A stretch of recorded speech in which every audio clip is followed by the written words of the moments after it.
Good morning students, मैं Satish sir और आज मैं क्लास 7 हिंदी व्याकरण समुच्चय बोधक एवं उसके भेद पढ़ने जा रहे हैं। आप सभी ध्यान से सुनेंगे, समझेंगे। समुच्चय बोधक क्या है इसके बारे में पहले जान लें कि समुच्चय बोधक शब्द किसे कहते हैं। ठीक है, तो जो अव्यय दो शब्दों अथवा उपवाक्यों को आपस में जोड़ते हैं उसे समुच्चय बोधक अव्यय अथवा योजक कहते हैं। ठीक है, तो समुच्चय बोधक का काम क्या है? समुच्चय बोधक शब्द किसे कहते हैं आप सभी जान गए होंगे कि जो शब्द दो शब्दों को, वाक्यांशों को या वाक्यों को जोड़ने का काम करता है उसे समुच्चय बोधक शब्द कहते हैं। जैसे आप सभी जानते हैं कि जीवन में काम और आराम दोनों आवश्यक है। ठीक है, तो और शब्द से जोड़ा गया है। समुच्चय बोधक को योजक या संयोजक भी कहते हैं। ठीक है, तो उदाहरण क्या दिया गया कि जीवन में काम और आराम दोनों आवश्यक है, तो और शब्द से जोड़ा गया, तो और क्या हो गया? समुच्चय बोधक शब्द। ठीक है, तो दूसरा है, और भी उदाहरण ले सकते हैं कि मैं दाल रोटी और सब्जी खाता हूं, तो यहां भी और आया। अब हम देखते हैं समुच्चय बोधक के भेद। समुच्चय बोधक के दो भेद होते हैं, समानाधिकरण समुच्चय बोधक और व्यधिकरण समुच्चय बोधक। तो हम सबसे पहले समानाधिकरण समुच्चय बोधक के बारे में जान लें कि समानाधिकरण समुच्चय बोधक किसे कहते हैं। ठीक है, तो जिन समुच्चय बोधक शब्दों द्वारा दो समान वाक्यांशों, शब्दों और वाक्यों को जोड़ा जाता है उन्हें समानाधिकरण समुच्चय बोधक कहते हैं। जैसे और, एवं, अथवा, तो क्या क्या बोला गया? और, एवं, अथवा, तो, ये हुआ समानाधिकरण समुच्चय बोधक। समानाधिकरण समुच्चय बोधक के चार हैं: संयोजक, विभाजक, विरोध बोधक, परिणाम बोधक। ये चार हैं। ठीक है, इसके समानाधिकरण समुच्चय बोधक के चार हैं। सबसे पहले हम लोग देखते हैं संयोजक। संयोजक क्या है? दो शब्दों, वाक्यांशों या उपवाक्यों को जोड़ने वाले शब्द संयोजक कहलाते हैं। ठीक है, क्या कहलाते हैं? संयोजक। दो शब्दों, वाक्यांशों व उपवाक्यों को जोड़ने वाले शब्द संयोजक कहलाते हैं। और, तथा, एवं, अर्थात, जो, कि आदि शब्द जो है यह संयोजक है। ठीक है, तो आप संयोजक की परिभाषा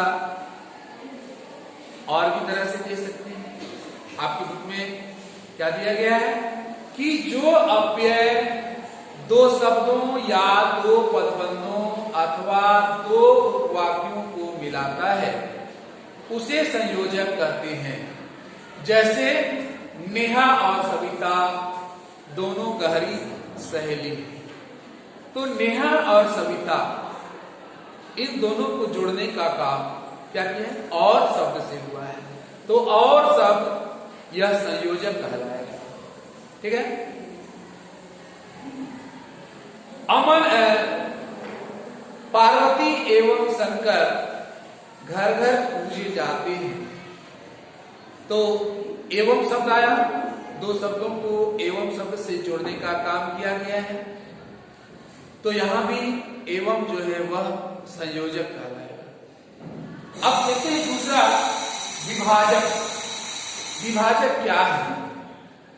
जिन अव्यय शब्द में से कहता है, जिन अव्यय शब्द से दो अथवा दो से अधिक वस्तुओं में से किसी एक का ग्रहण अथवा त्याग करने का बोध होता है, उसे विभाजक कहते हैं।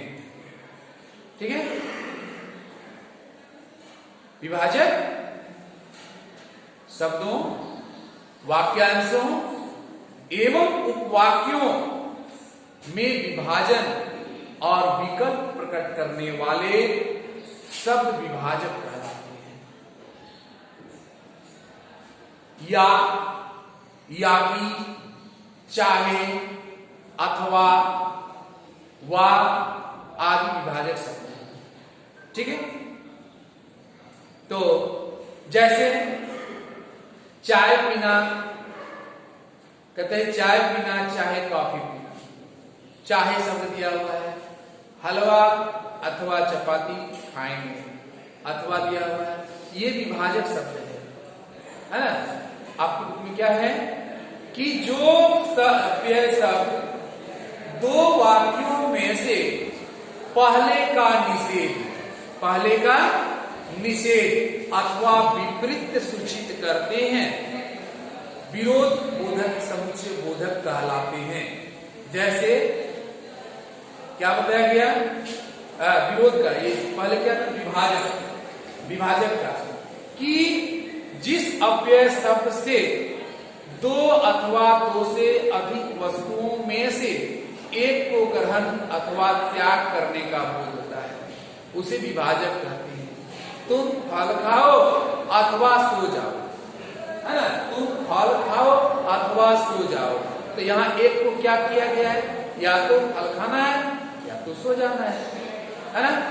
तो एक का क्या किया? ग्रहण किया गया कि तुम पहले क्या फल खाओ, है ना, अथवा सो जाओ, या तो सो जाओ। अब हम देखते हैं विरोध सूचक। विरोध सूचक जो अव्यय शब्द दो वाक्यों में से पहले का निषेध अथवा विपरीत सूचित करते हैं, उसे विरोध बोधक समुच्चय बोधक कहते हैं। ठीक है, दूसरे शब्दों में दो विरोधी बातों अथवा कथनों और वाक्यों को जोड़ने वाले शब्द विरोध सूचक कहलाते हैं, विरोध बोधक कहलाते हैं। बल्कि, परंतु, किंतु, लेकिन, अपितु, ये सभी विरोध बोधक है, विरोध सूचक शब्द है ना। जैसे क्या बताया गया कि इसमें पहले वाले दो वाक्यों में से पहले का निषेध अथवा विपरीत सूचित करते हैं, वह विरोध बोधक कहलाते हैं। तो उदाहरण देखते हैं, सुरेश चालाक है परंतु बेईमान नहीं। तो इस वाक्य में, इस उदाहरण में पहले को क्या किया गया? दो वाक्यों में से पहले को निषेध किया गया, उसके विपरीत भी सूचित किया अथवा विपरीत सूचित किया गया कि सुरेश चालाक है परंतु बेईमान नहीं है, निषेध किया गया। वह बाजार गया परंतु किंतु कुछ भी खरीद कर नहीं लाया। बाजार गया किंतु कुछ भी खरीद कर नहीं लाया, यहां भी निषेध किया गया। तो यहां पहले वाले उदाहरण में परंतु और दूसरे उदाहरण में किंतु, ये सभी विरोध बोधक समुच्चय बोधक आते हैं। ठीक है, हम लोग देखते हैं परिणाम बोधक क्या है। नेक्स्ट चौथा भेद है परिणाम बोधक। परिणाम बोधक क्या होता है कि जिन अव्ययों जिन अव्यय शब्द से यह बोध होता है, यह ज्ञात होता है कि आगे के वाक्य का अर्थ पिछले वाक्य के अर्थ का फल या परिणाम है, उसे परिणाम बोधक समुच्चय बोधक कहते हैं। क्या बताया गया है कि आगे के वाक्य का पिछले वाक्य के अर्थ का फल या परिणाम है, उसे परिणाम बोधक समुच्चय बोधक कहते हैं। जैसे क्या है, वह तेज नहीं दौड़ा इसलिए पीछे रह गया। तो यहाँ क्या है, परिणाम है। क्या परिणाम है कि वह पीछे रह गया। क्यों रह गया, वह तेज नहीं दौड़ा इसलिए, तो इसलिए शब्द से जोड़ा गया है ना। तो यहाँ इसलिए परिणाम बोधक शब्द, ठीक है। राजीव पढ़ता नहीं था तभी तो फेल हो गया। तो यहां हम देखते हैं कि राजीव पढ़ता नहीं था, जिसका परिणाम क्या हुआ कि वह फेल हो गया, तभी वह फेल हो गया। तो यह क्या है, यह परिणाम बोधक के उदाहरण है। आगे देखते हैं, व्यधिकरण समुच्चय बोधक। समुच्चय बोधक का क्या में व्यधिकरण समुच्चय बोधक, जिसके कि 4 भेद हैं। कितने भेद हैं, 4 भेद। कारण बोधक, शर्त बोधक, उद्देश्य बोधक, स्वरूप बोधक। कारण तो सभी जानते हैं कि सबसे पहले व्यधिकरण समुच्चय बोधक क्या है ना। तो व्यधिकरण समुच्चय बोधक है, आप इसके बारे में देखिए क्या है कि वे अव्यय शब्द जो एक या एक से अधिक उपवाक्यों को मुख्य उपवाक्य से जोड़ने का काम करते हैं। वे अव्यय शब्द जो एक या एक से अधिक उपवाक्यों को मुख्य उपवाक्य से जोड़ने का काम करते हैं, व्यधिकरण समुच्चय बोधक कहलाते हैं। जैसे मयंक कक्षा में पीछे रह गया क्योंकि वह बीमार था, ठीक है। यहां क्या हुआ कि उपवाक्य को, जो यहाँ उपवाक्य है वह मुख्य उपवाक्य से जोड़ने का काम किया है कि मयंक क्या था, कक्षा में पीछे रहने का कारण है कि वह बीमार था, ठीक है। तो यहां क्योंकि यह व्यधिकरण समुच्चय बोधक है। पहले उदाहरण में क्योंकि और दूसरे उदाहरण में क्या, यदि आप मुझे पैसे दें तो मैं बाजार जाऊं। तो यहां तो, यदि आप मुझे पैसे दें तो मैं बाजार जाऊं, तो इस उदाहरण में तो समुच्चय बोधक, व्यधिकरण समुच्चय बोधक है। अब हम लोग देखते हैं व्यधिकरण समुच्चय बोधक के पहला भेद कारण बोधक, ठीक है। तो 4 भेदों में से पहला भेद है कारण बोधक। तो कारण बोधक क्या है कि जो अव्यय दूसरे उपवाक्य में प्रथम उपवाक्य का कारण प्रकट करता है, उसे कारण बोधक समुच्चय बोधक कहते हैं। जैसे बच्चा रोने लगा क्योंकि वह नीचे गिर गया, है ना, क्योंकि वह नीचे गिर गया था। बच्चा रोने लगा क्योंकि वह नीचे गिर गया था। तो क्योंकि यह कारण बोधक है, तो बच्चा क्यों रोने लगा, कारण कि वह नीचे गिर गया था। तो यहाँ क्योंकि शब्द से जोड़ा गया है, वह क्योंकि शब्द जो है वह कारण बोधक समुच्चय बोधक में आता है, ठीक है। दूसरा देखते हैं शर्त बोधक। शर्त तो सभी जानते हैं, है ना। तो जो अव्यय उपवाक्य से कहते हैं, जो अव्यय प्रथम उपवाक्य से दूसरे उपवाक्य में कही गई बात को की दूसरे उपवाक्य में कही गई बात के शर्त प्रकट करता है, उसे शर्त बोधक समुच्चय बोधक कहते हैं। यदि तुम मेहनत करोगे तो अवश्य सफल हो जाओगे, है ना, अवश्य सफल होगे, हो जाओगे। तो क्या बताया गया इसमें, यदि शब्द जो है वह शर्त बोधक होगा, क्योंकि यहां शर्त है। क्या शर्त है, मेहनत करने का, ठीक है, यहां मेहनत करने का शर्त बताया गया है कि यदि तुम मेहनत करोगे तो अवश्य सफल होगे, ठीक है।